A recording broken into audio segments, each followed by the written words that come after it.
A quick overview of Adobe Premiere Rush. It's kind of like a scaled down version of Premiere Pro. Looks a lot like the old Windows Movie Maker from Windows Vista and Windows XP. Individuals can purchase Premiere Rush or can subscribe to it for $10 a month. Students and teachers can subscribe to all the Adobe Creative Cloud apps, which includes Premiere Pro and a bunch of others, for $20 a month. But check with your school or check with your job. You might have access to Creative Cloud free at work on work computers. I've downloaded and installed a free trial. I get 7 days to access it for free. Let's go ahead and create a new project. Just going to call it Test.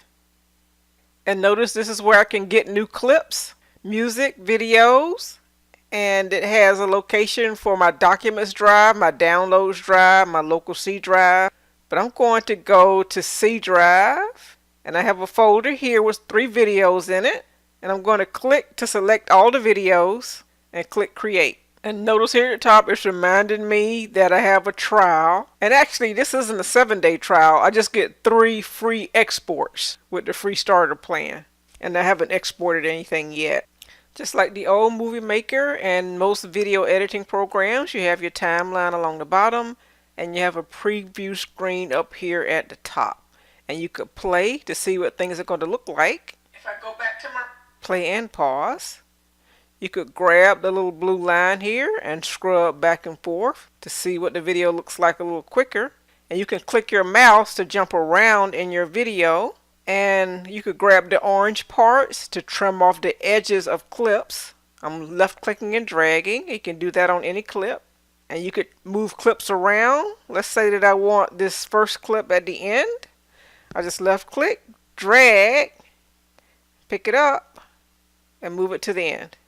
And everything else slides over. If I want to cut something out in the middle, I just tap here, or tap wherever I want to start my cut, hit the scissors, then tap another side or another end. Let's say I want to cut out about this section, I hit the scissors again. And then I select the section I want to get rid of and hit the trash can, and it does a ripple delete. It pulls everything over. And then once again you can hit play to see if that's what you want. And that's just a real quick overview. Premiere Rush has lots of other features like audio features, and you can change colors and hues.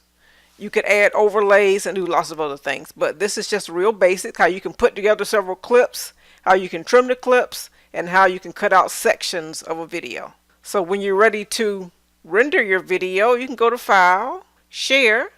No, you can share it to your drive, you can share it to YouTube, Facebook, etc. And you could tell it where to save to, and you could give it a name. I'm just going to leave all this as default and tap Export. And it's telling us that it's rendering. So it says that it's done. We could click on the video to play it, or if we click on the Explorer, it will open up the file location. And that is the video. We can tap done. And once again, like I said, I'm using a free program. See, now I have 2 exports left. For more details on Premiere Rush, you can Google Adobe Premiere Rush tutorial and check out the sites from Adobe. Also, if you have access to lynda.com or linkedinlearning.com, there is a really good hour video on Premiere Rush. And even if you don't have access, a free month trial is available.